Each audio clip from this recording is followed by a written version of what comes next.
Let's talk music. So, something that I thought about today while I was practicing piano is just how important it is to be present while you're playing.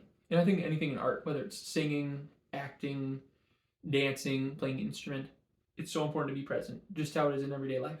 But especially if you're staring at like your sheet music here at the piano and you got other thoughts going in your head, you're obviously not going to be playing to the best of your ability.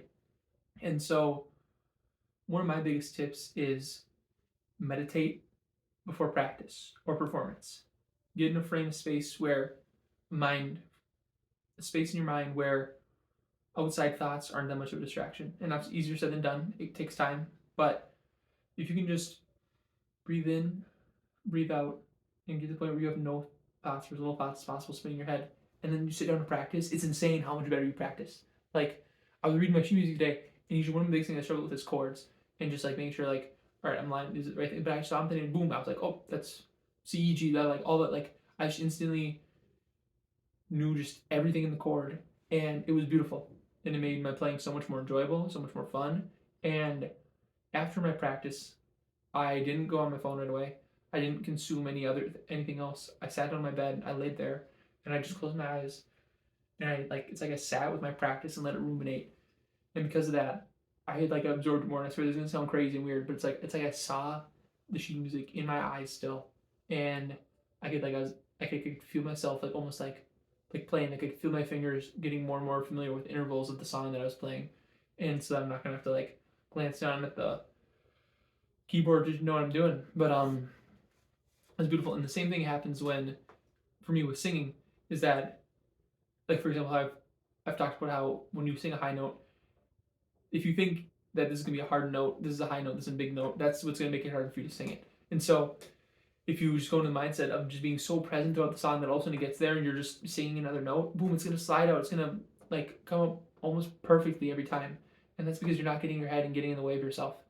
And so just being almost like a vessel for the music, just like because I watched I watched the movie Soul the other day for the first time, and 10 out of 10, brilliant movie, just piece of art.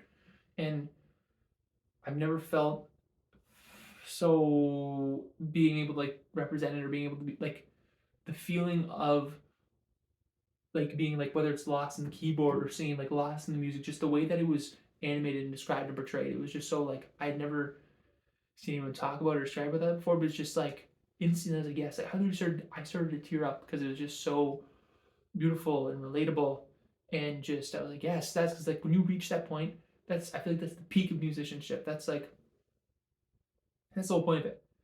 That's why we love it.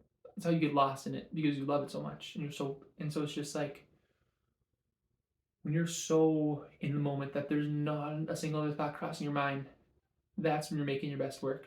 And so I think it's important to try to capitalize and at least give yourself that chance to be in that state. And although you might not get completely entranced and lost in it, especially if you're just doing practice and you're learning a new piece, um, you'll at least be able to absorb it more, have more efficient practice. And it all comes down to the, I guess, thought process or the state of what's people call deep work, and how it's like putting yourself in a distraction free environment, making sure your phone is not around you, making sure it's like on airplane mode in your dresser in a different room so that you're not letting the outside world get in the way between you and your practice. Because as humans, we're not meant to be able to be like contacted and bothered 24/7 every hour of the day.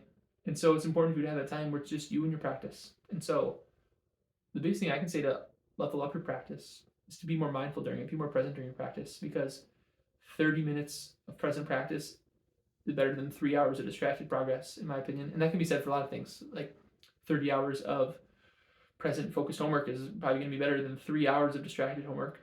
And so just be present, be grateful for the chance to practice and learn, and you'll find yourself more experiencing the joy of music.